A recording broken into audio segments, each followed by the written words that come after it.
বিহারে এসআইআর ইস্যুতে আজ ফের শুনানি সুপ্রিম কোর্টে। সোমবার বিহারে খসড়া ভোটার তালিকা প্রকাশে স্থগিতাদেশ দেয়নি সুপ্রিম কোর্ট। তবে আধার কার্ড ও ভোটার কার্ডকে গণ্য করতে মৌখিক নির্দেশ।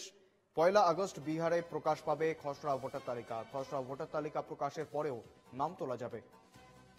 জানবো বিস্তারিত, সঙ্গে রয়েছেন প্রতিনিধি বাসব রায়। বাসব, আজও ফের শুনানি রয়েছে সুপ্রিম কোর্টে এসআইআর মামলায়। বাসব।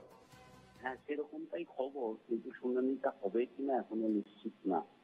তার কারণ কালকে গতকাল যে সুপ্রিম কোর্টে শুনানি হয়েছিল সেখানে জাস্টিস সূর্যকান্ত শেষ অর্ডার যেটা দিয়েছিলেন, তিনি বলেছিলেন যে লোকসভা সুপ্রিম কোর্টের যারা এই টাইমগুলো হিসেব করে, অর্থাৎ সুপ্রিম কোর্টের যারা কর্মী, তাদের কাছে বিপক্ষকে বলেছিল আপনারা আপনাদের নিজেদের যুক্তি বলার জন্য কত সময় লাগবে এটা আপনারা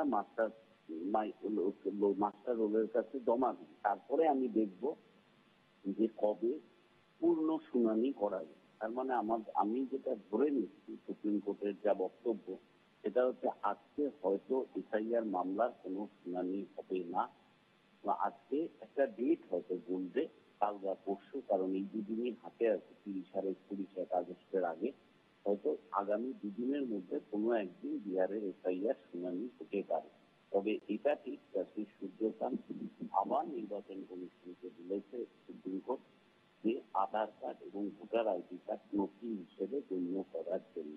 এখন নির্বাচন কমিশন তার উত্তরে কি বলে তা আমাদের দেখতে হবে, এবং আবার কবে এই বিহারের এসআইআর মামলার শুনানি সেদিকে আমরা তাকিয়ে থাকি। একেবারে ধন্যবাদ বাসব।